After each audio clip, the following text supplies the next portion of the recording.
bagi Allah Jalla Jalaluh, Rabb alam semesta ini. Allah lah yang menciptakan kita, yang mengatur kehidupan ini, yang mengurusi segala keperluan kita, yang menyediakan segala fasilitas yang dibutuhkan manusia. Dan kepadanya kelak kita akan kembali. Wabihi nasta'in ala umurid dunya wad din. Dan dengannya kita meminta pertolongan dalam urusan dunia kita dan dalam urusan agama kita. Sebesar apapun masalah yang ditimpa oleh umat Islam, secara global atau secara personal, jangan lupa untuk selalu menyandarkan diri kepada Sang Pencipta dan meminta tolong kepadanya. Allahumma salli wa sallim ala sayyidina wa maulana Muhammadin wa ala alihi wa ashabihi ajma'in. Ya Allah, semoga salawat dan salam Kau curahkan untuk hamba kekasih-Mu, untuk baginda Nabi kita Muhammad alaihi salatu wassalam, untuk keluarga beliau, untuk istri-istri beliau, untuk putra-putri beliau, dan untuk seluruh sahabat Nabi. Semoga Allah meridhai kita bersama mereka. Amma ba'd, ahibati fillah. Pada pertemuan sebelumnya kita berbincang bagaimana orang tua yang menginginkan keluarga yang harmonis, memiliki anak-anak yang berbakti, yang berguna untuk nusa, bangsa, dan agama. Dia harus menciptakan lingkungan yang mendukung agar anak-anak tumbuh besar menjadi orang-orang yang soleh. Insya Allah semua sudah memahami hal itu. Kemudian hari ini kita akan berbincang tentang hak-hak anak kita. Apa sih hak anak itu?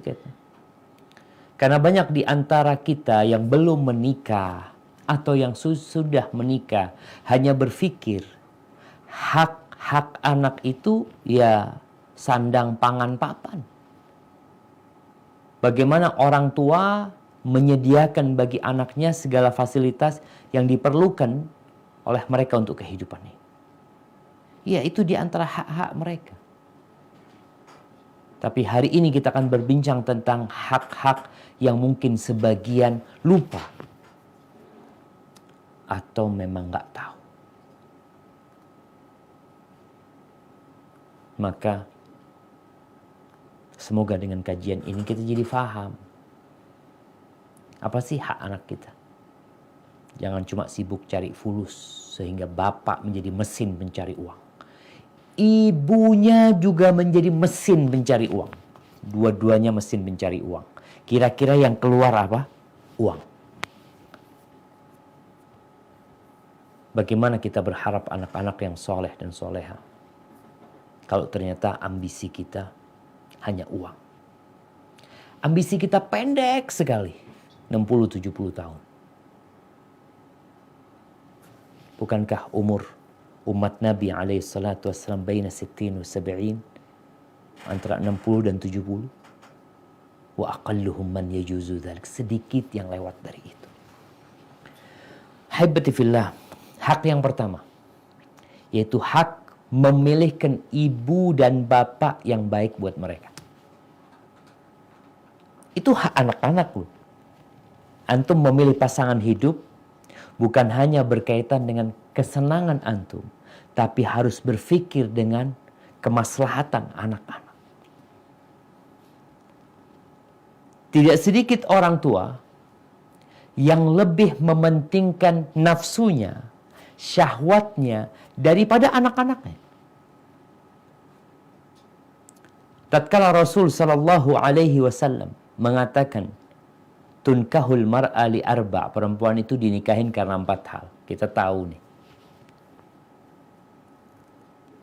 Insya Allah antum faham. Yang sudah menikah, yang belum menikah, dan yang juga mau menikah lagi mungkin, dia faham bahwa wanita itu dinikahin karena 4 hal.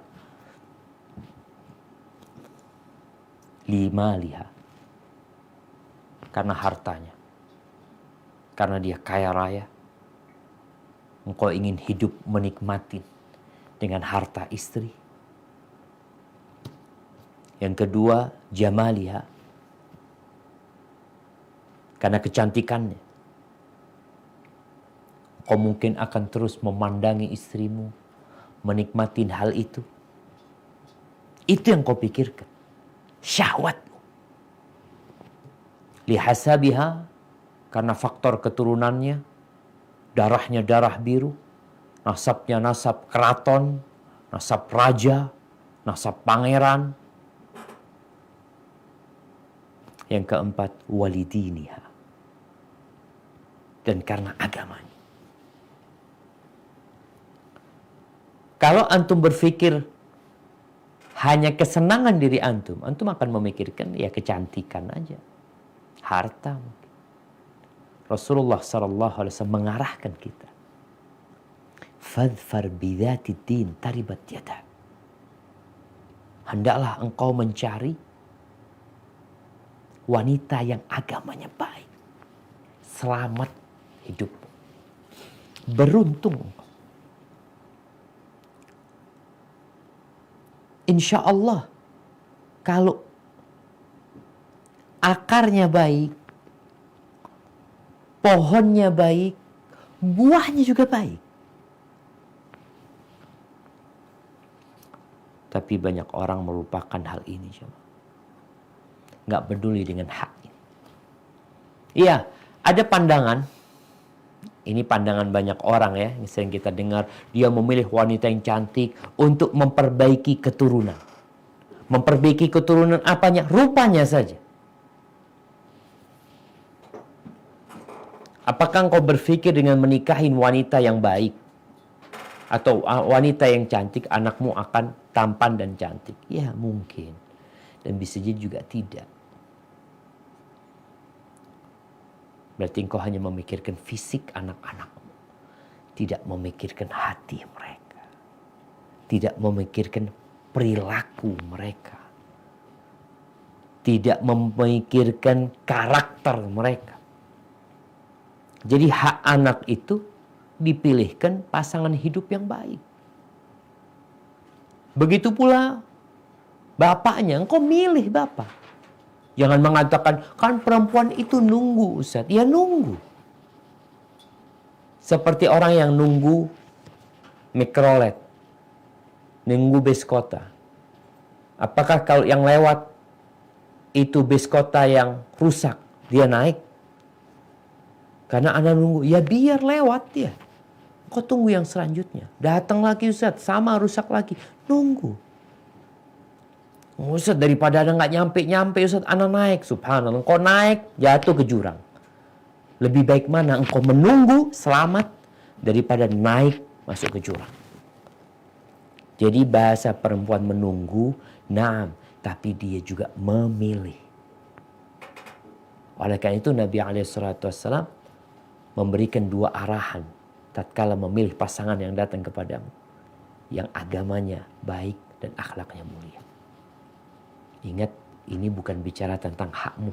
Oh, aku kepingin suami yang tampan ya, suami yang gagah, nggak sholat, nggak apa-apa, nanti bisa diperbaiki. Ada mungkin sebagian berpikir seperti itu. Kadangkala, na'udzubillah, tampan, gagah, perkasa, kaya raya, tapi beda agama. Ada yang menikah seperti itu. Terus kalau ternyata pasangan hidupnya udah terlanjur, Ustaz. Anda dapat pasangan hidup yang ada di pikirannya cuma harta. Yang dia pikirkan masa depan anak-anak hanya di dunia saja. Apa yang harus dilakukan? Berusaha memperbaiki. Jangan dibiarin. Tetap watawasau bil haq, watawasau bis sabar. Tetap berbaik sangka, tetap optimis. Insya Allah semua bisa diperbaiki. Allah Azza wa Jalla berfirman di surat Al-An'am ayat 95. Nah, silakan dibaca surat Al-An'am ayat 95.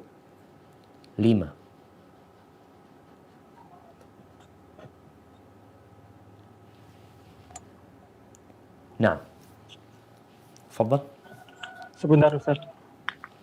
A'udzu billahi minasyaitonir rajim. Innallaha faliqul habbi wan nawa. Yukhrijul hayya minal mayyiti wa mukhrijul mayyiti minal hayy. Dzalikumullahu fa anna tufakun. Artinya, sesungguhnya Allah menumbuhkan butir tumbuh-tumbuhan dan biji-bijian dan biji dan buah-buahan. Dia mengeluarkan yang hidup dari yang mati dan mengeluarkan yang mati dari yang hidup, yang memiliki sifat-sifat. Demikian ialah Allah, maka kamu masih berpaling. Barakallahu fiik. Itu Allah Azza wa Jalla. Jadi jangan pernah berputus asa. Kalau tadi dikatakan oleh Allah Azza wa Jalla, innallaha faliqul habbi wan nawa. Biji-bijian itu mati, tapi bisa terbelah kemudian hidup.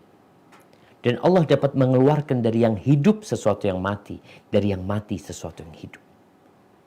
Allah bisa menjadikan pasangan hidupmu yang buruk jadi orang soleh. Bisa. Dan yang soleh jadi yang buruk juga bisa. Maka kita perlu menjaga pasangan hidup kita yang baik. Kalau yang memang tadi dapatnya yang tidak sesuai, karena memang engkau yang salah pilih, atau memang engkau tidak pernah memikirkan hak anakmu pada waktu itu, hanya memikirkan hakmu, akhirnya engkau hidup sengsara. Maka berusahalah untuk memperbaiki. Jadi masih ada kesempatan untuk memperbaiki. Rasulullah SAW berusaha memberikan arahan kepada para sahabat agar mereka memperbaiki istri mereka. Ada yang laporan kepada Nabi SAW, inna zawji la taruddu yadalamis. Istriku tuh kok mudah bergaul sama laki gitu ya. Bukan berzina, enggak. Nabi SAW mengatakan, talikha, ceraikan dia. Cari ganti. Tapi kata laki, aku cinta sama dia Rasulullah. Ya sudah, engkau jaga, engkau perbaikin dia. Ini tugas seorang pasangan, memperbaiki istri. Tapi kalau kiranya nggak mungkin ya diceraikan.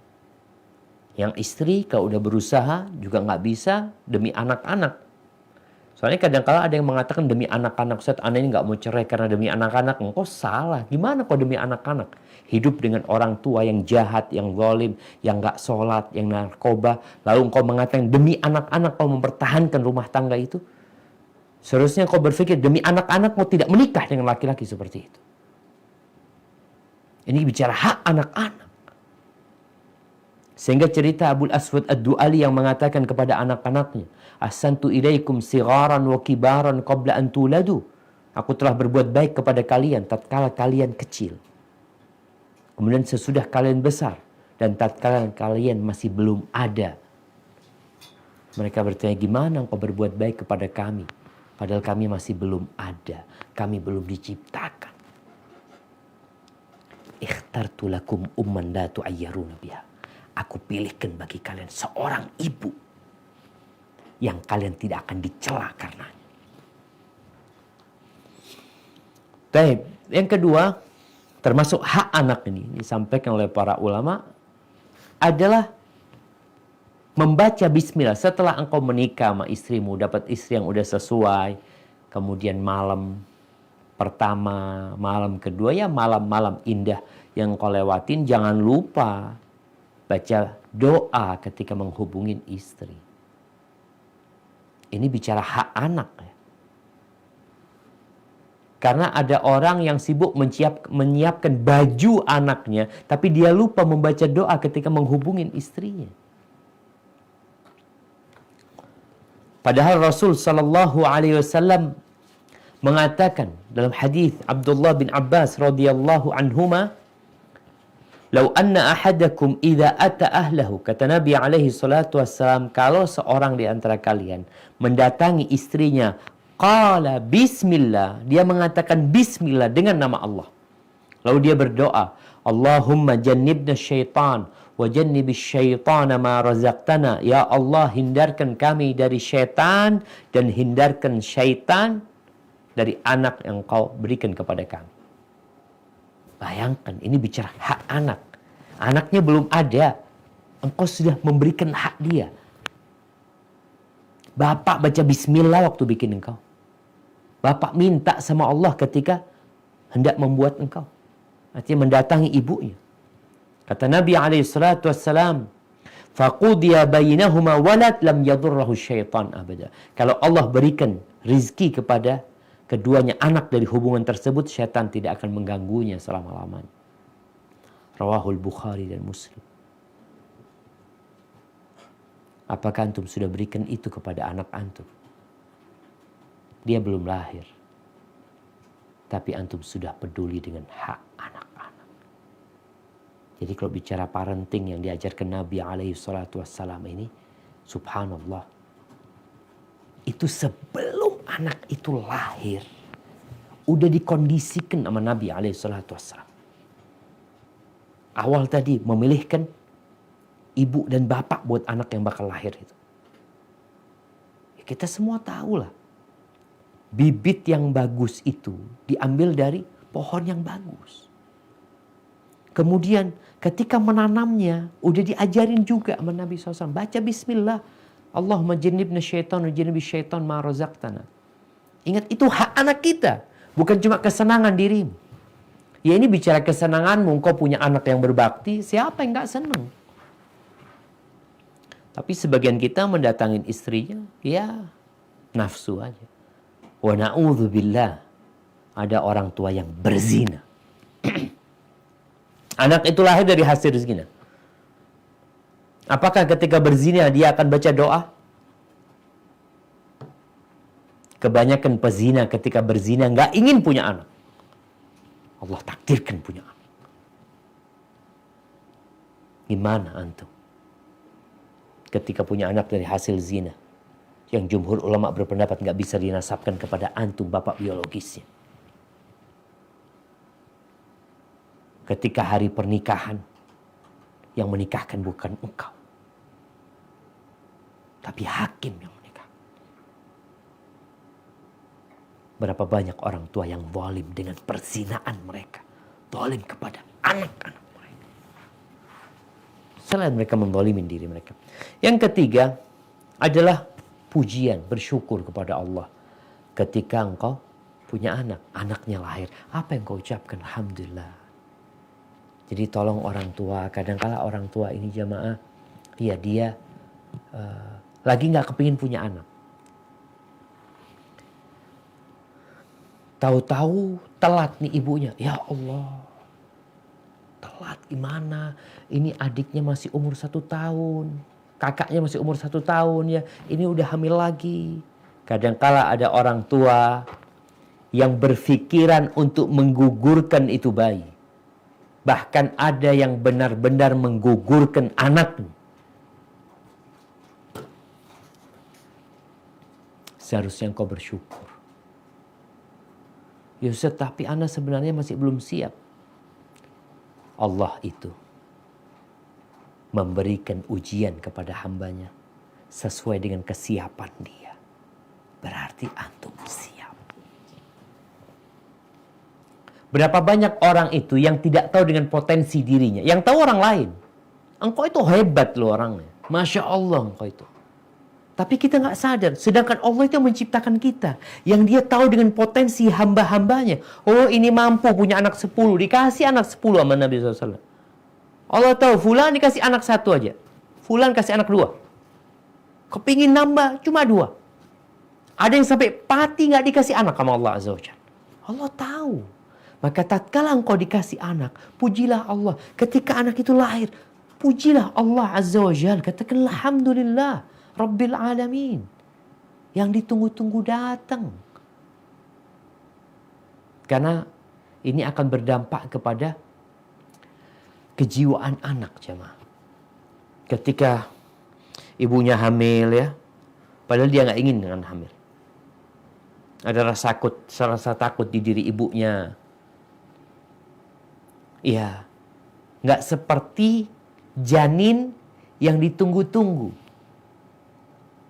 Ingat, ada janin yang tidak ditunggu-tunggu, yang tahu-tahu datang. Ada janin yang ditunggu-tunggu. Yang ditunggu-tunggu itu biasanya kebahagiaan orang tuanya dirasakan sampai janinnya. Tapi yang tidak ditunggu-tunggu, orang tuanya nggak bahagia, nggak seneng orang tuanya. Dan itu akan berpengaruh kepada anak. Seharusnya kau doakan itu anak. Mohon sama Allah agar lahir dengan sehat, selamat. Ini bicara hak anak, jamaah. Taib. Setelah anak itu lahir, apa yang perlu dilakukan orang tua? Ya, pilihkan nama. Ini hak anak lagi. Jadi kalau bicara orang tua, iyalah, maunya orang tua kasih nama kayak apa anak. Mau dikasih siapa anaknya? Namanya Ribut, namanya Topan, namanya apa nama-nama yang menakutkan di Indonesia ini? Hah? Orang itu kalau kasih nama itu yang baik. Coba kita lihat orang kalau bikin usaha itu laris manis, maju terus. Nggak ada orang punya usaha namanya buruk, kecuali orang yang buruk. Sampai orang non-muslim, Anda lihat tempat-tempat usaha mereka itu maju, jaya, rizki. Subhanallah, nama-nama yang baik. Maka engkau pilihkan nama yang baik. Karena nama itu berpengaruh dengan kehidupan. Hak anakmu, bukan kesenanganmu. Bukan hanya kesenangan orang tua, namanya bagus. Siapa namanya? Mitsubishi Pajero. Ada jemaah. Anda pernah baca di berita itu? Karena orang tuanya ini kepingin punya Mitsubishi Pajero, anaknya lahir dikasih nama Mitsubishi Pajero. Dilihat anaknya, kebayang anaknya kayak mobil yang lewat gitu ya. Jangan cuma memikirkan kesenanganmu. Hak anak. Ketika Rasul SAW kedatangan seorang sahabat yang bernama Hazan. Hazan. Susah. Diganti sama Nabi SAW namanya. Antas sahal, engkau yang mudah. Tapi dia nggak mau. Kata dia, aku nggak mungkin merubah nama pemberian bapakku. Ya udah nggak mau, nggak apa-apa. Nabi nggak terlalu peduli sama sahabat tersebut. Dikasih tahu nggak mau tahu. Tugasnya beliau hanya menyampaikan alaihi salatu wassalam. Akhirnya cucunya cerita, sejak kejadian itu di rumah kita ini susah. Orang-orang ini susah, keras-keras orangnya. Susah diajak komunikasi. Nah, maka hendaklah kita milih nama yang baik. Ketika ada di antara sahabat, kalau nggak salah namanya Asiyah. Asiyah itu artinya pelaku kemaksiatan. Diganti namanya. Ada yang namanya zalim, diganti namanya. Ini bicara hak anak ya. Pilihkan nama yang baik. Rasul SAW dalam hadis riwayat Bukhari, beliau mengatakan, ini bentuk syukur tadi yang kita sampaikan kepada antum, bagaimana orang tua itu bersyukur, berterima kasih ketika anak itu lahir. Beliau mengatakan kepada para sahabatnya, memberikan kabar gembira kepada mereka, wulida liyal laila ibnan. Tadi malam dilahirkan buat aku seorang anak. Samaituhu alasmi abi Ibrahim. Aku beri nama dia seperti nama bapakku, yaitu Ibrahim. Namanya siapa? Ibrahim. Sudah. Masa satu doang? Iya, Ibrahim bin Muhammad bin Abdullah. Satu nama. Antum lihatlah nama putri-putri Nabi ya. Kita nggak lebih pinter dari Nabi. Kita nggak lebih menginginkan kebaikan daripada Rasul SAW. Beliaulah yang ingin kebaikan. Karena sebagian orang memiliki nama buat anaknya yang panjang. Mereka kan paham, nama itu doa Ustaz. Jadi ana bikin yang panjang. Siapa namanya? Rahmatullah Hidayat Taufik. Rahmatullah Hidayat Taufik. Seharusnya cukup satu nama. Kalau bicara boleh aja. Tapi itu anakmu yang namanya panjang Rahmatullah Hidayat Taufik, dipanggilnya apa? Gimana memanggilnya? Mamat. Mat siapa namanya? Rahmatullah namanya saya Ustaz. Panggil Mat. Hidayat dipanggil Yayat. Karena kepanjangan akhirnya malah diringkas dengan ringkas yang tidak bermakna. Coba lihat putrinya Nabi. Anaknya Nabi namanya Abdullah. Qasim. Nih yang baru saja kita sampaikan hadisnya namanya Ibrahim. Ibrahim saja. Bukan Muhammad Ibrahim Waliullah. Muhammad Ibrahim Waliullah. Ini nama satu orang. Bin Muhammad Zaki Rizqullah. Jadi akhirnya susah menghafalin jamaah. Cukup satu. Yang kedua nama bapaknya. Putri Nabi SAW nih yang punya anak perempuan. Yang kepingin punya nama lucu-lucu. Nama anaknya sampai bingung. Mikirkan nama anak itu sampai bingung. Karena dia nama tengahnya apa ya Pak Ustadz? Nama tengahnya nama bapaknya. Nama akhirnya apa Pak Ustadz? Nama kakeknya. Gak repot. Tapi pilihkan nama buat dia yang baik. Fatimah. Namanya Fatimah siapa? Fatimah saja. Fatimah binti Muhammadin. Radhiyallahu ta'ala anha. Aisyah. Putrinya Abu Bakar. Siapa namanya? Ya Aisyah doang. Aisyah binti Abu Bakar. Istri-istri Nabi yang lain coba lihat. Zainab. Ya Zainab bintu Jahsh. Zainab binti Khuzaimah. Sama namanya satu. Yang membedakan nama bapaknya, nama keduanya. Perlu ada pembeda. Kalau Zainab doang, terus siapa? Ya itulah nasab ini penting. Nasab itu sangat penting sekali. Sehingga ketika memberi nama, tolong pilihkan nama buat mereka yang baik. Ini yang cerita tadi.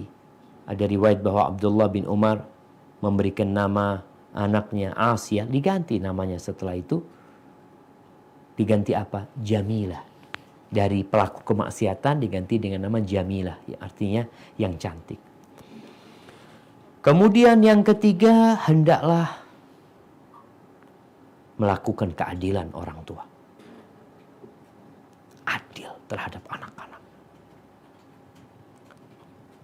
Kenapa kita bicara adil ini? Karena kadangkala ada diskriminasi terhadap anak perempuan. Memang laki sama perempuan gak sama. Tapi engkau sebagai orang tua memiliki kewajiban untuk berlaku adil kepada mereka. Mau anak laki, mau anak perempuan. Rasul SAW mengatakan, Ittaqullah wa'adilu baina awladikum. Bertakwalah kalian kepada Allah dan berlakulah adil kepada anak-anak kalian. Yang laki, yang perempuan.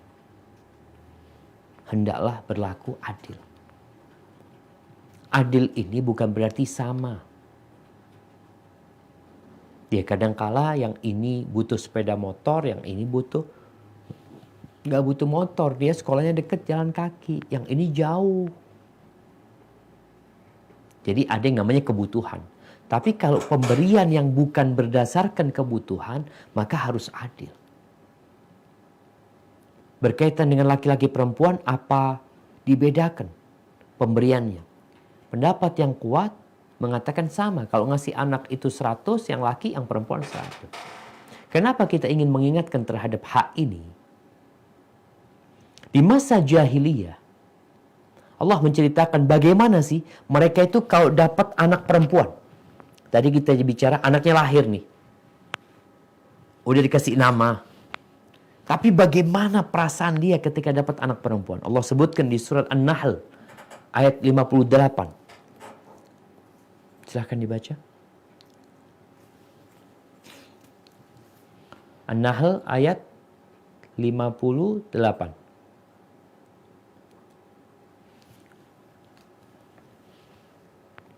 Masih di mute kayaknya. A'udzu billahi minasy syaithanir rajim. Wa idza busyira ahaduhum bil untha dhalla wajhuhu muswaddan wa huwa kadhib. Artinya, dan apabila seseorang dari mereka diberi kabar dengan kelahiran anak perempuan, hitamlah marah padalah mukanya, dan dia sangat marah. Nah, nih, kalau sudah seperti itu, bagaimana dia akan berlaku adil sama anak-anak? Maka hendaklah berlaku adil kepada anak-anak kalian. Kalau ingin memiliki anak-anak yang berguna buat orang tuanya, bisa jadi anak perempuan lebih bermanfaat daripada anak laki-laki buat orang tuanya. Dan bicara keadilan, ketika datang seorang sahabat Bashir Ibn Sa'ad Al-Ansari, dia datang membawa putranya An-Nu'man bin Bashir. Namanya Nu'man nih tadi, bapaknya Bashir. Ini cerita bapak sama anak. Bashir datang kepada Nabi SAW mengatakan, "Ya Rasulullah, aku ini mau kasih hadiah buat Bashir nih. Seorang budak aku mau kasih sama dia. Mungkin bisa bekerja, bisa apa. Mau dikasih nih. Tapi ibunya dia nggak mau. Nggak nerima ibunya, kecuali engkau jadi saksi." Subhanallah, bayangkan nih, istri yang soleha. Si istri ini melihat perbuatan suaminya ini salah. Yang dapat menimbulkan hasad di antara sesama anak-anak. Tapi sang istri mungkin kalau ngomong sama suami, nggak didengerin. Karena ada suami yang merasa dia ngerti. Maka sang istri mengatakan kepada suaminya, "Udahlah bang, kalau engkau memang mau ngasih, engkau maksa mau ngasih, aku minta Nabi yang jadi saksi atas pemberianmu." Berangkatlah Bashir mengatakan kepada Nabi SAW. Lalu Nabi bertanya kepada Bashir, "Akulla waladika nahalta?" Apakah engkau memberikan pemberian ini kepada semua anak-anakmu? Di sini Bashir mengatakan, "Enggak ya Rasulullah, cuma dia yang dikasih." Lalu Nabi bertanya kepada Bashir, "Atuhibbu an yakunu laka fil birri sawa?" Apakah engkau ingin semua anak-anakmu itu sama-sama berbakti kepadamu? Engkau ingin semuanya berbakti kepadamu? Kata Bashir, "Iyalah." Fala, kalau engkau ingin semuanya berbakti kepadamu, maka jangan. Jangan engkau zalim. Satu dikasih. Kalau satu dikasih, yang akan berbakti cuma dia. Yang lainnya akan sakit hati. Dan orang tua ini harus perhatian dalam masalah hal ini. Maka walaupun bukan pemberian jam, dalam urusan cinta, tolong jangan ditampakkan kelebihan cintamu kepada salah satu anak. Ada orang yang terlalu cinta sama anaknya. Karena anaknya soleh, baik ini. Alhamdulillah kita memang cinta lebih. Tapi tolong jangan ditonjolkan.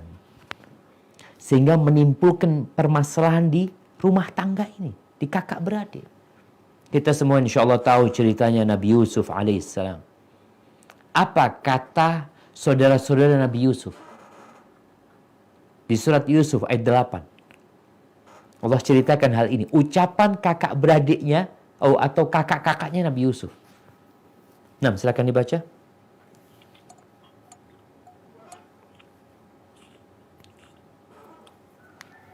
A'udzu billahi minasy syaithanir rajim. Idza qalu la Yusuf wa akhuhu ahabbu ila abina minna wa nahnu usbatun inna abana la fi dhalalim mubin. Artinya, yaitu ketika mereka berkata, Sesungguhnya Yusuf dan saudara kandungnya Bunyamin lebih dicintai oleh ayah kita daripada kita sendiri. Padahal ini adalah satu golongan yang kuat. Sesungguhnya ayah kita adalah dalam kekeluaran yang nyata. Barakallahu fikum. Artinya kakak beradiknya ini merasa diabaikan. Bukan dalam pemberian Nabi Yakub alaihissalam. Tapi memang cinta. Kadang-kala ada orang itu yang cinta sama anaknya ya. Karena kebaikan anaknya. Tapi tolong jangan ditampakkan. Sampai bagaimana as-salafus saleh. Ketika mereka mencium anaknya, satu dicium, maka dia berangkat yang lainnya dicium. Engkau mencium satu, jangan kemudian mamanya anaknya 3, dia cium satu lalu berangkat nih ayahnya. Sedangkan yang lainnya melihat. Kenapa ayahku tidak mencium aku juga? Jangan menumbuhkan benih-benih kedengkian dan permusuhan di dalam rumah kita. Hendaklah berlaku adil. Kesian jemaah. Kalau antum meninggalkan atau antum meninggal dunia, lalu antum meninggalkan PR besar buat anak-anak antum. Harus ribut di antara mereka sendiri. Makanya ada seorang ibu, kalau nggak salah Khonsa, seorang sahabat Nabi radhiyallahu taala anha, dia punya anak 4. Ketika ditanya, mana yang paling kau cintai di antara 4 itu? Katanya, mereka seperti kalung yang tidak ada ujungnya. Sama buat dia. Sehingga semua anak ini akan berbakti kepadamu. Karena merasa semuanya dicintai dengan sama. Kemudian hak yang selanjutnya, ini hak setelah lahir, adalah akikah. Kalau waktu awal lahir itu, ya bersyukur, memuji Allah SWT. Kemudian Rasul SAW menganjurkan kita untuk akikah. Diperintahkan kita untuk berkorban, menyembelih kambing, domba, binatang ternak nih kita potong buat Allah Azza wa Jalla. Buat anak laki-laki 2, buat anak perempuan 1. Lalu Nabi SAW mengatakan, kullu ghulamin marhunun bi aqiqatihi tudhbahu anhu yawma sabi'ihi wa yusamma. Setiap anak yang dilahirkan itu tergadaikan dengan akikahnya, dengan kambing yang disembelih tadi atau binatang ternak yang disembelih, yang dipotong yang disembelih pada hari ke-7. Disembelih hari ke-7. Ingat, akikah ini menyembelih hewan ternak. Yang dianjurkan domba. Mau potong sapi nggak apa-apa. Potong tuh kambing. Bukan makan daging kambing. Bukan sate kambing. Bukan gulai. Karena orang-orang kadang-kala ketika akikoh yang dipikirkan itu menunya apa? Jangan menunya dulu. Kambingnya dulu. Ketika antum berpikir mau akikoh kambingnya. Mau beli kambing harga berapa? Punya rizki, ana mau beli kambing yang besar. Ana mau bersyukur sama Allah Azza wa Jal. Masa dikasih anak ini? Ana cari kambing yang murah-murah. Karena sekarang, kenapa ana mengatakan ini? Karena banyak sekarang paket akikoh. Yang ada itu jumlah tusuk satenya. Paket akikoh 300 tusuk sate. Plus gulai. Paket akikoh gold. Ada lagi yang platinum, ada yang apa. Jadi yang ditampakkan itu bukan kambingnya cuma. Tapi menunya seperti apa yang diberikan. Syarat akikoh seperti syarat hewan kurban. Maka berusahalah engkau untuk menyembelih kambing yang paling bagus. Ustadz, anak ini mampu beli kambing harga 3 juta Pak Ustadz. Tapi kalau beli 3 juta Pak Ustadz, gimana nanti masaknya? Ya udah, engkau potong, bagikan dagingnya mentah. Atau engkau potong, bikin sate aja. Bungkusin sate, kirimin sate. Nggak harus ada nasinya, nggak harus ada telurnya, nggak harus ada kerupuknya, nggak harus ada kotaknya, nggak harus pakai nama. Apalagi ada souvenirnya ini itu. Nggak harus ya, Ma. Kita jangan berlebih-lebihan dalam beragama. Sesuai dengan kemampuan. Artinya hal yang tidak wajib jangan diwajibkan. Hal yang tidak sunnah jangan disunnahkan. Yang mubah tetap mubah, boleh. Nggak dilarang gitu loh. Artinya nyembelih kambingnya itu yang disunnahkan. Makanya Ana berpikir, cuma masyarakat kadangkala udah nggak enak sama tetangga ya. Kalau akikohnya dibagiin mentah. Nantilah kalau punya rezeki lagi. Akhirnya antum menunda sunnah. Yang seharusnya hari ke-7 antum bisa akikoh, nggak mampu akikoh. Karena nunggu apa? Nunggu buat masaknya. Ustaz sekarang kalau mau ngundang-ngundang masih capek Ustaz karena baru lahiran. Ya antum yang mengundang-undang. Siapa yang nyuruh ngundang-undang? Agama kita mudah. Tolong jangan memberatkan diri dengan sesuatu yang tidak diwajibkan. Hari ke-7 udah potong. Punya kelebihan rezeki, panggil tukang sate, sate. Tolong bikinkan sate seperti orang jualan sate di pinggir jalan, dibungkusin, bawa kantong, bagikan ke tetangga-tetangga. Sampaikan akikahnya fulan. Sudah. Bismillah. Nggak repot jemaah. Bagi yang mampu. Yang nggak punya, ya udah nunggu mampu. Karena kalau bicara sabda Nabi SAW, semua yang dilahirkan itu tergadaikan, jangan sampai anak antum digadaikan gitu, belum ditebus gitu loh. Nebusnya dengan menyembelih hewan kurban tadi. Kemudian jamaah, termasuk hak anak adalah mendapatkan pendidikan yang baik dari kedua orang tuanya. Dan ini termasuk hak yang paling besar, yang paling agung, sebelum hak sandang pangan papan. Tapi hak pendidikan buat anak-anak kita. Rasulullah Sallallahu Alaihi Wasallam, beliau memberikan arahan kepada para sahabatnya, sebagaimana disebutkan dalam hadis yang sahih, bahwa beliau bersabda, manibtuliya bisyai'in min hadhil banat, barang siapa yang diuji sama Allah, dikasih anak-anak perempuan. Ingat, tetap perempuan gak sama laki-laki. Tapi secara hak dan kewajiban, mereka setara. Namun ada yang dilebihkan buat para wanita. Ada juga beberapa hal yang mungkin dikhususkan buat kaum laki-laki. Contoh yang dilebihkan buat kaum wanita, haknya seorang ibu 3 kali. Di atasnya haknya ayah. Ibumu, baru bapak. Nih. Jadi kalau ada wanita merasa didolimin sama Islam, enggak, engkau dimuliakan dalam Islam. Maka Nabi SAW menyebutkan, barang siapa yang dikasih ujian sama Allah, dikasih anak-anak perempuan, ya, farabbahunna, fa'ahsana tarbiyatahunna. Beliau mengatakan kemudian dididik itu anak-anak perempuan dan berbuat baik dalam mendidik mereka, menyempurnakan pendidikan mereka. Wa addabahunna fa ahsana ta'dibahunna. Dia memberikan adab, ngajarin etika, toto kromo kepada anak-anaknya. Diajarin tuh anak. Illa kunna sitran au hijaban minan nar.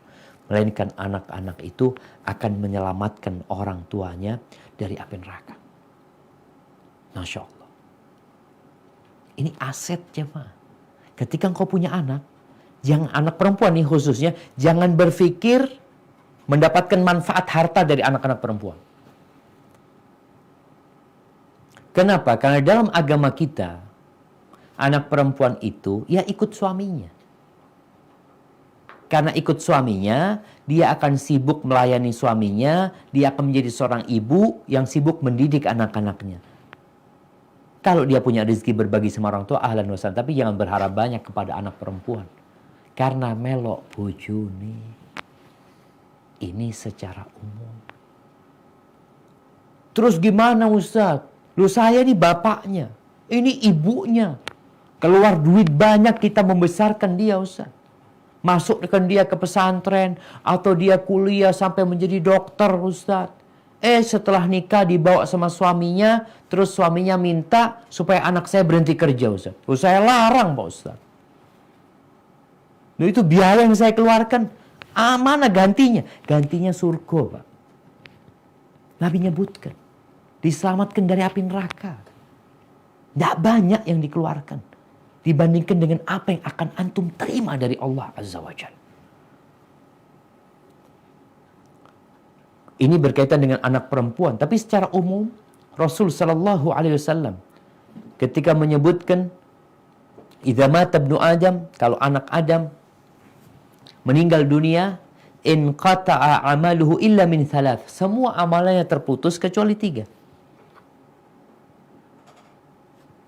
Apa? Yang pertama sedekah jariyah, sedekah yang mengalir, atau ilmu yang bermanfaat. Yang ketiga, waladin saleh yad'u lahu, anak soleh yang senantiasa mendoakan orang tuanya. Jadi harus perhatian dengan mendidik anak-anaknya. Jangan sampai menelantarkan mereka karena sibuk cari uang orang tuanya. Coba kita bertanya, kenapa muncul anak-anak gelandangan, anak-anak pang ya. Anak-anak yang tadi ana sebelum sholat asar, ana boncengan sama istri ana, lalu melewatin beberapa anak muda yang goncengan. Ya, anak-anak umur belasan gitu ya. Setiap satu motor ada ceweknya di belakangnya. Yang satu sambil memeluk ya, berpapasan dengan kita. Istilahnya mengatakan kepada kita, Bang, dia endi wong tua Bang ya. Di mana orang tuanya mereka? Di mana? Ini tugas orang tua aja, mendidik anak-anak. Tapi pendidikan apa yang perlu diberikan kepada anak-anak? Ini pembahasan yang lain lagi jemaah, yang mungkin butuh waktu.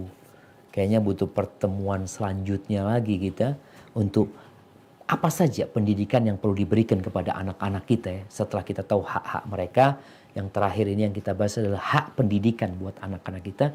Insya Allah kita lanjutkan pada perjumpaan yang akan datang. Mungkin kita masuk ke sesi tanya jawab sekarang. Barakallahu fikum.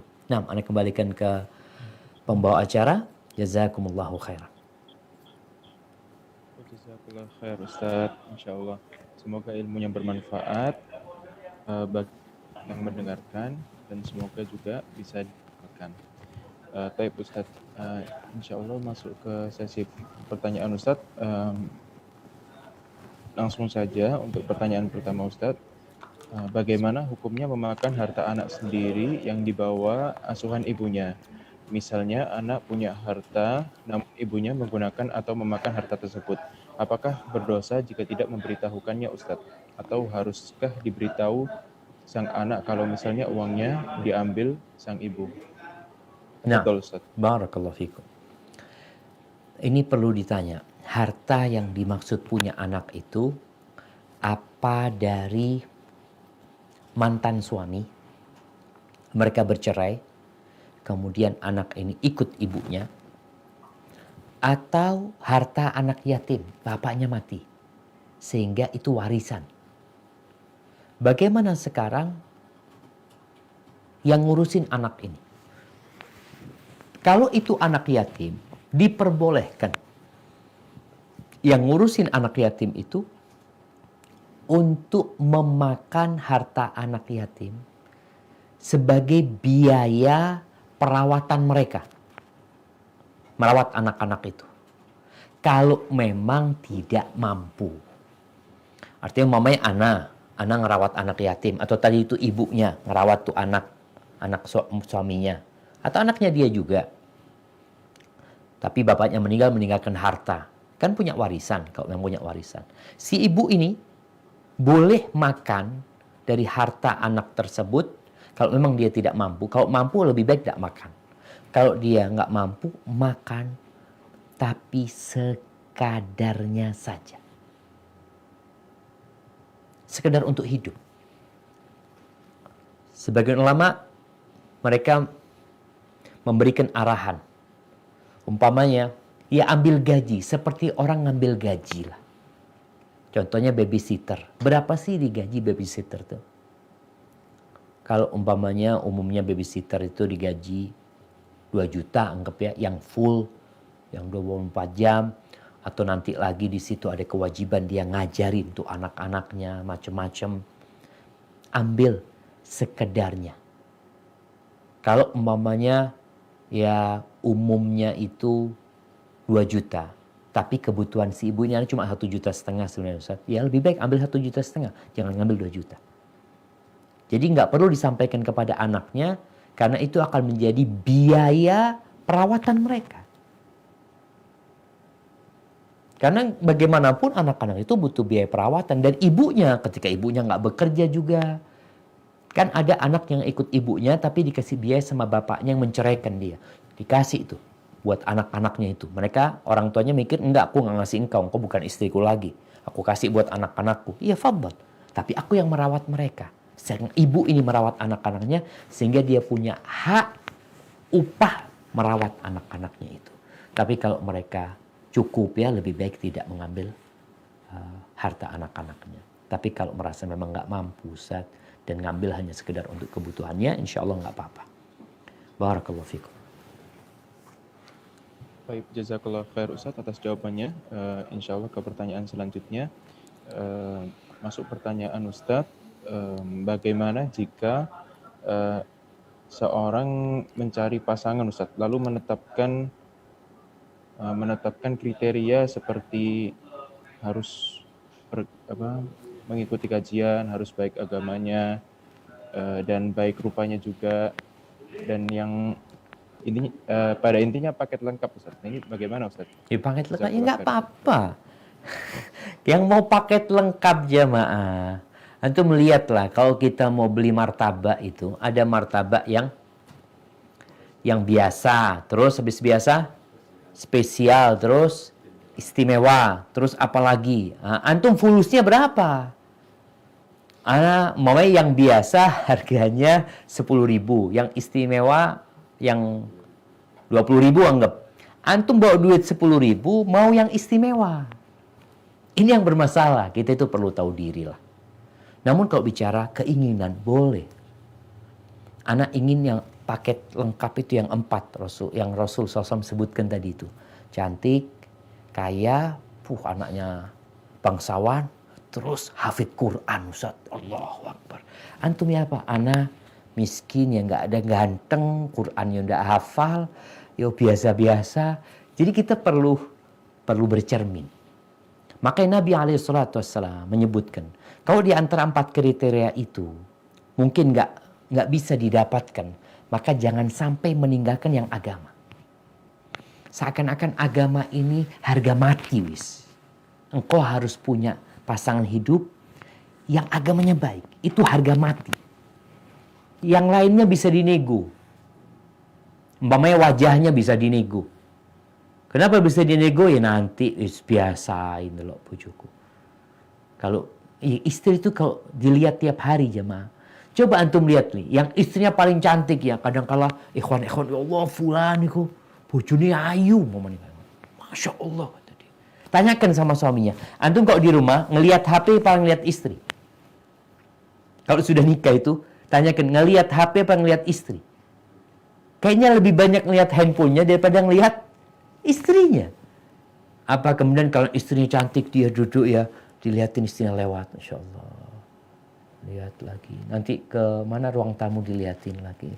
Dan jadi tolong arahan Nabi SAW itu adalah agamanya. Tapi kita nggak apa-apa kalau namanya keinginan, silahkan. Tapi kalau nggak dapat, tolong jangan sampai agamanya ini diabaikan. Ustadz, ana dapat Ustadz, cantik Ustadz. Sugih, Masya Allah. Kemudian anaknya ya orang terhormat. Cuma saya nggak sembahyang Ustadz. Terus gimana? Tapi kan insya Allah Ustadz, anak kepingin mendakwain dia Ustadz. Insya Allah bisa, anak kan wis ngaji terus. Insya Allah bisa Ustadz. Biar nggak apa-apa lah anak nikah sama dia. Antum mengabaikan agamanya. Nabi SAW mengatakan, beruntunglah engkau memilih yang agamanya baik. Tapi kalau antum abaikan, antum akan sengsara. Kalau bicara boleh, tafadhol antum mau. Tapi Nabi sudah memberikan arahan. Diwanti-wanti sama Rasulullah sallallahu alaihi wasallam. Jadi buat teman-teman yang punya paket lengkap itu nggak apa-apa, tapi engkau juga perlu melengkapi dirimu sehingga sesuai. Kalau akhirnya nggak dapat, karena ada teman-teman yang akhirnya menunda-nunda pernikahan karena nggak dapat seperti yang paket lengkap itu, yang ada biasa, Ustaz, biasa. Karena ada teman yang sampai nador perempuan 70 perempuan di nador. Ngelihat ini tidak cocok, ngelihat ini tidak cocok, ngelihat ini cocok, Ustaz, Masya Allah cocok. Tapi yang perempuan nggak mau sama dia. Itu yang terjadi sebenarnya. Yang setelah 70 perempuan dilihat, dia dapat perempuan yang mungkin sama dengan yang pertama dilihat yang dulu. Yang sebenarnya dia nggak cocok. Tapi wis yo opo meneng, Ustaz, timbang nggak kawin. Bismillah. Maka tolong, yang dititik beratkan tetap urusan agama dan akhlaknya. Hadza wallahu a'lam bissawab. Nah. Baik, Ustaz. Jazakallah khair atas jawabannya, Ustaz.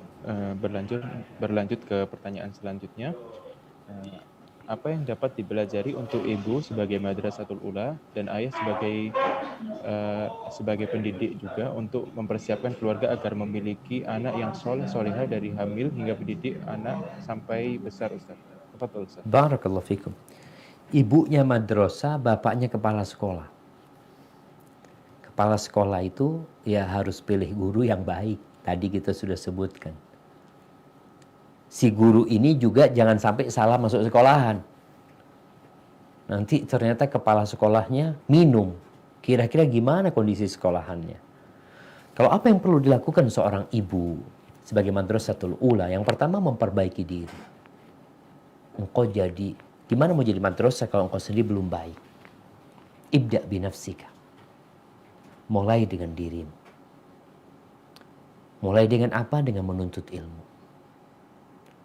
Allah Azza wa Jalla mengatakan wal asri innal insana lafi khusr illa alladhina amanu wa amilus salihat wa tawasaw bil haqqi wa tawasaw bis sabr. Ini yang perlu dilakukan. Semua orang itu merugi kata Allah, kecuali yang beriman, yang imannya berdasarkan ilmu, keyakinan. Wa amilus salihat, diamalkan tuh ilmu yang dipelajari. Maka tolong sebagai ibu belajar agama. Belajar menjadi seorang istri yang baik. Alhamdulillah kalau antum menikah dengan seorang pendidik memang. Belajarnya itu mendidik. Tapi kadangkala ada yang kuliahnya kuliah yang masak-masak itu. Tata boga atau apa ini itu. Ya dia bisanya itu. Untuk didik kadang-kala nggak bisa. Ada yang kuliahnya desain busana, desain rumah. Ada. Ya dia hanya pintar melakukan itu. Untuk anak kadang-kala nggak bisa, maka perlu belajar. Belajar, nggak harus di sekolahan. Jadi sekarang ada Zoom, Masya Allah. Ada banyak fasilitas yang orang bisa belajar. Setelah berilmu, beramal, diamalkan ilmunya. Yang ketiga, watawasaw bil haq. Nih suami istri harus saling menasehati. Sebagai seorang pendidik, ya dia laporan ke kepala sekolahnya. Ada kondisi seperti ini, seperti itu. Biasanya kepala sekolah dipanggil tuh, ada laporan dari ibunya, anaknya mungkin perlu dikasih nasihat, kasih nasihat. Kemudian kita nanti akan pelajari juga bagaimana memberikan nasihat kepada anak kita. Jangan sampai di depan orang banyak ngasih nasihat itu. Dipanggil tuh anak. Di sekolahan kan model kayak gitu. Kalau ada siswa yang mungkin melakukan kesalahan, dipanggil di apa istilahnya, guru BP, dipanggil ke sana, nggak di depan orang banyak, kasih nasihat, mungkin dikorek apa penyebabnya ini dan itu. Tetap watawasaw bil haq watawasaw bis sabr, kemudian sabar. Karena kalau kita nggak sabar didik anak, tetangga itu kaget-kaget cuma. Kenapa? Kadangkala di sebelah itu marahin anaknya, yang dipikir yang dimarahin tetangganya. Karena namanya sama. Namanya Ali, Ali, teriak-teriak. Sampai yang di rumah tetangga ini lebih, nyeluk aku, penyeluk sop. Padahal yang dipanggil itu anaknya. Maka perlu kesabaran mendidik anak itu. Insya Allah akan kita bahas dalam lanjutan nanti. Insya Allah ya, barakallahu fiik. Barakallah. Jazakallah khair Ustaz atas pertanyaannya. Insya Allah ada pertanyaan yang masuk Ustaz. Ini banyak yang menanyakan apakah ada doa khusus untuk apakah ada doa khusus Ustaz terkait dengan anak soleh Ustaz? Tafadhol Ustaz. Nah, barakallahu fikum. Ya jemaah, kalau bicara doa khusus, tentunya dari sejak sebelum lahir sudah ada doa khusus. Nabi Ibrahim alaihissalam, apa doanya? Rabbi habli minas salihin. Ya Allah, karuniakan untukku anak-anak yang salihin. Minta. Rabbi habli minas salihin. Kemudian doanya Nabi Zakaria, Rabbi habli min ladunka dzurriyyatan thayyibah. Innaka sami'ud du'a. Ya Allah, berikan kepada hamba dari sisimu dzurriyah, anak keturunan yang baik, ya Allah. Engkau maha mendengar doa. Kemudian doa yang di surat Al-Furqan. Bagaimana Allah menceritakan orang-orang soleh itu doanya kayak apa sih? Apa yang diminta anak-anaknya itu jadi dokter, jadi insinyur, jadi pengusaha, bisnismen. Apa aja, banyak orang-orang yang bikin doa sesuai dengan cita-cita dan ambisi mereka. Doanya orang soleh, Masya Allah. Apa kata mereka? Rabbana hablana min azwajina wa dhurriyatina qurrata a'yun waj'alna lilmuttaqina imama. Ya Allah, anugerahkan buat kami dari pasangan-pasangan kami dan dari anak keturunan kami qurrata a'yun, penyejuk pandangan. Dadi opo ae sing penting nyenengno wong tuweke. Qurrata a'yun, penyejuk pandangan. Karena kadangkala orang tua memaksakan kehendak kepada anaknya. Kepingin anaknya jadi ini. Kepingin anaknya jadi ini. Anaknya nggak condong ke sana. Ini yang kadangkala menyebabkan anak itu ya jadi sesuai dengan cita-cita orang tuanya, tapi tidak menyejukkan pandangan. Maka minta sama Allah, jadikan mereka penyejuk pandangan. Dadi opo ae ya Allah. Kita berharap mereka jadi ulama, mereka jadi ustadz, jadi orang-orang yang menyebarkan kebaikan. Tapi kadangkala anak kita kayaknya nggak jadi ke sana. Yang penting jadi penyejuk pandangan. Nyenong no atine wong tuweke. Dan jadikan kami imam, pemimpin-pemimpin. Ini sebuah doa yang luhur. Pemimpin apa? Buat orang-orang yang bertakwa. Karena ada yang jadi pemimpin, tapi pemimpin geng motor. Ada yang jadi pemimpin, pemimpinnya begal. Pemimpinnya mafia. Pemimpinnya orang-orang yang zalim. Enggak, ya Allah. Aku tidak minta mereka jadi pemimpin yang biasa-biasa.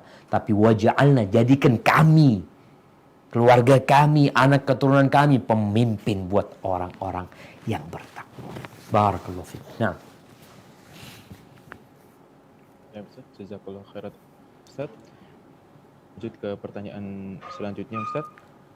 Bagaimana dengan seorang istri yang bermudah-mudahan dalam berhubungan dengan lelaki lain Ustaz, tapi dalam hal pendidikan anak, terlebih sekolah sunnah yang pengajarnya banyak para ustadz, apalagi sang suami juga bekerja di luar kota Ustaz.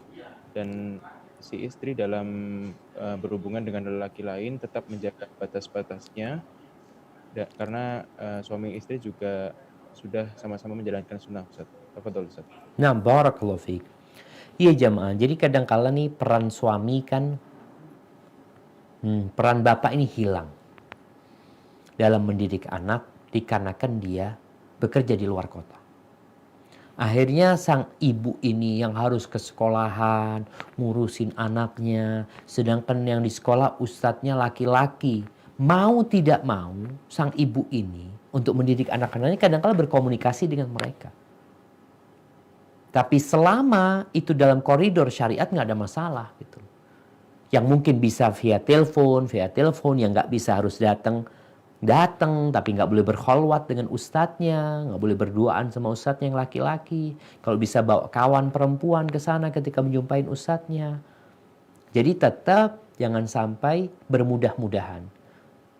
Karena setan ini nggak pernah berhenti menggoda. Jangan berpikir karena sudah ngaji, setannya turu-turuan. Delok wis ngaji, ndak iso digodhoi. Ndak ada. Setannya itu semangat dari segala arah dia akan menggoda.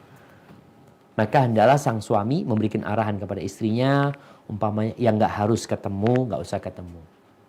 Mungkin via telepon, ngomong. Kan ada sekarang ada grupnya para wali murid yang mungkin bisa via sana. Ini komunikasi untuk masalah pendidikan anak rasa yang disebutkan tadi. Jadi bukan berkaitan dengan hal lain, tetap berkaitan dengan pendidikan anak. Dan yang diajak ngobrol juga ustadz-ustadz, tetap ustadz-ustadz juga manusia. Dan seorang perempuan harus menjaga diri. Bagaimana Allah memberikan arahan. Fala takhdha'na bil qaul. Kalau ngomong itu jangan sampai ya mendayu-dayu gitu ya. Biasa aja yang tegas kalau ngomong seperlunya. Jangan ketawa-ketawa ini itu. Hadza wallahu a'lam bissawab. Nah.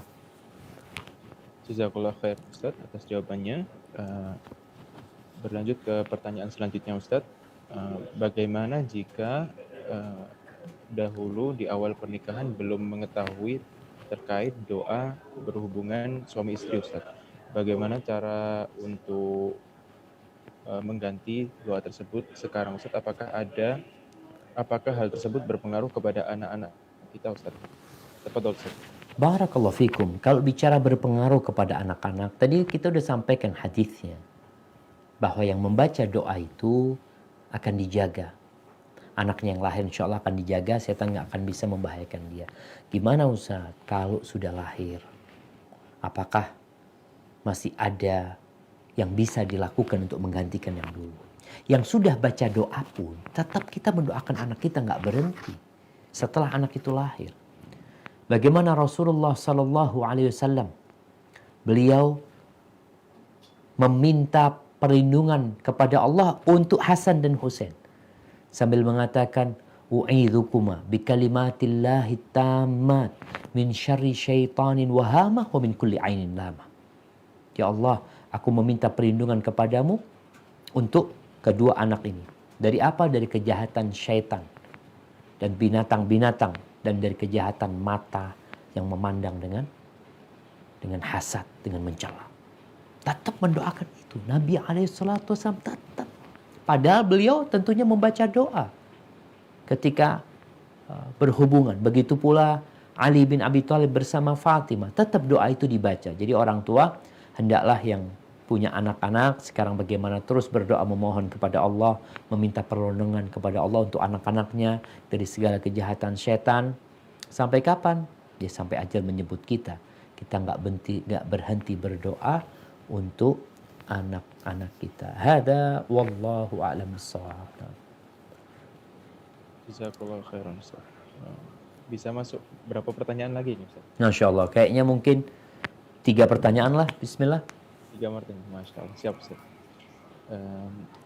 Baik Ustaz, untuk pertanyaan selanjutnya terkait dengan pola asuh kepada anak Ustaz. Apakah dalam mengasuh anak posisi ayah dan ibu memang harus seimbang? Misalnya ketika ayah ada di posisi tegas, maka ibu di posisi lemah lembut. Mohon penjelasannya Ustaz. Tafadhol Ustaz. Barakallahu fikum. Nah jamaah. Jadi seharusnya keduanya ini lemah lembut. Mendidik anak itu dengan lemah lembut. Hukum asalnya. Bagaimana Rasul sallallahu alaihi wasallam mengatakan ma kana rifqu fi syai'in illa zana. Tidaklah kelembutan itu ada pada sesuatu kecuali akan membuat hal itu jadi indah. Wa ma nuzi'a min syai'in illa syana. Dan tidaklah dicabut melainkan dia akan mencorengnya. Terus bagaimana posisi ayah dan ibu ini? Seharusnya mereka lemah lembut sama anak-anaknya. Hanya saja ada perkara-perkara yang harus tegas. Ibu harus tegas. Ketika ibu melarang, mengatakan nggak boleh ibunya, maka ingat ibu tolong informasikan kepada bapak. Sampaikan, Pak, ojo oleh pak anak. Sampaikan. Lalu katakan, nak sudah, ibu kata nggak boleh. Kalau engkau maksa, ngomong sama bapak. Nah, di sinilah bapak perlu mengatakan juga nggak boleh. Ditegasin nggak? Tapi jangan sampai ibu melarang, ayah membolehkan. Ini yang berbahaya untuk kehidupan anak itu. Sehingga anak itu tidak menghormatin ibunya nantinya. Dan seorang ayah juga perlu memposisikan tanya. Ketika anak itu izin, engkau sudah ngomong sama ibumu belum? Kalau ibu mengatakan boleh, tafadhol. Kalau enggak.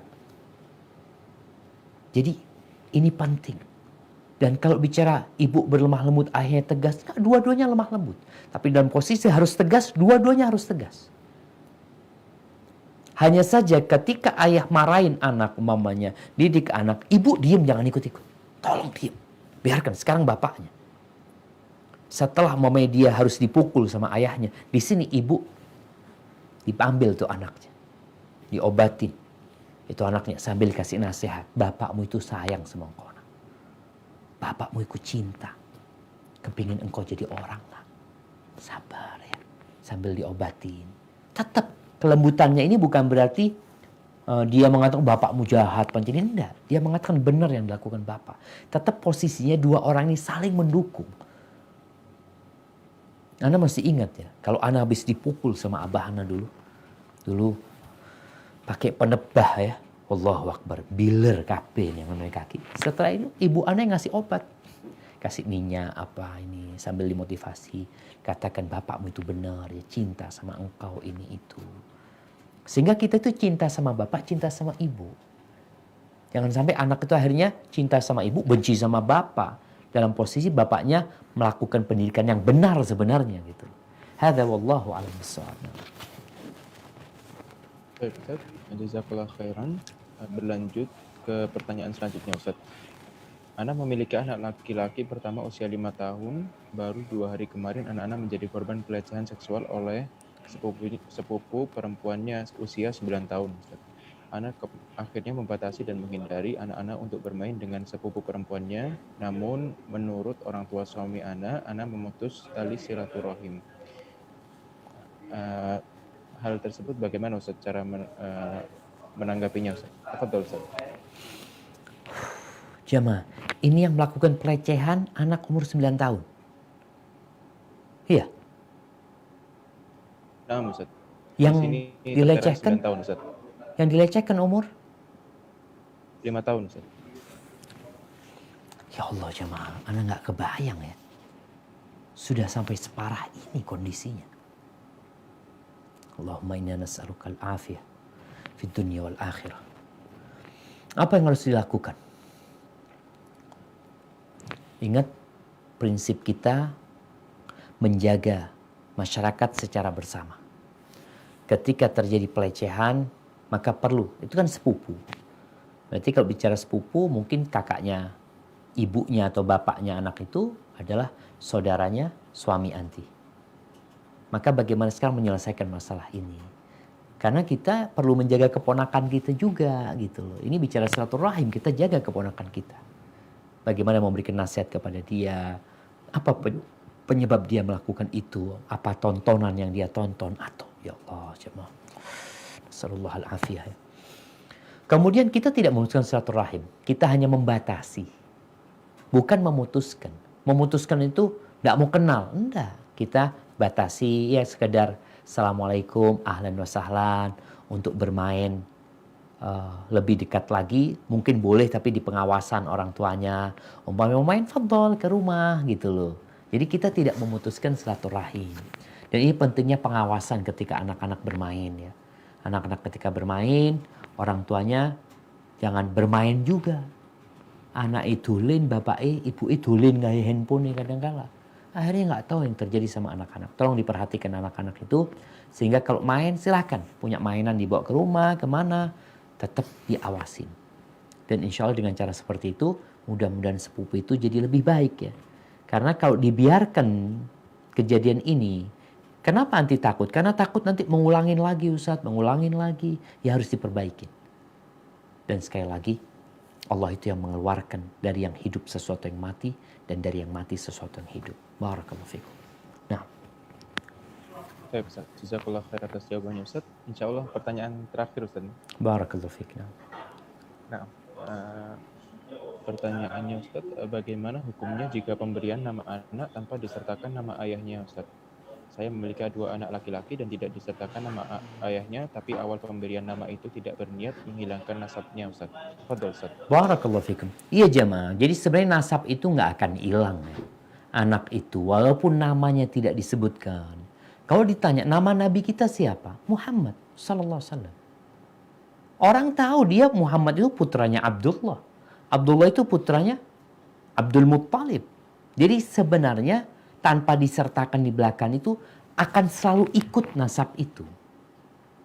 Namun karena sekarang itu sudah ada administrasi, ada pencatatan, disinilah seharusnya orang tua itu kasih nama, cukup 1 nama. Kalau memang catatannya harus 2-3 nama kedua, nama ketiga adalah nama orang tua dan nama kakeknya. Karena ada catatannya. Wa illa dulu, namanya Imam Syafi'i siapa? Banyak orang nggak tahu sama nama Imam Syafi'i. Namanya Imam Syafi'i itu Muhammad. Bas. Muhammad saja. Terus Muhammad bin Idris. Nama bapaknya Idris. Itu namanya Imam Syafi'i. Mau Utsman, siapa namanya Utsman? Ya Utsman aja. Bapaknya namanya Affan. Jadi seperti itu. Jadi nggak ada masalah kalau memang sudah terlanjur. Kalau memang di catatan sipil itu nama kadang-kala ada 2, ada 3 ya. Seperti paspor 3 nama. Maka usahakan dari sejak sekarang. Untuk yang selanjutnya kalau ngasih nama anak ya 1, yang kedua nama bapaknya, yang ketiga adalah nama kakeknya. Hadza wallahu a'lam bishawab. Itu yang bisa saya sampaikan pada kesempatan kali ini. Kurang lebihnya mohon maaf. Mungkin nanti kita akan ada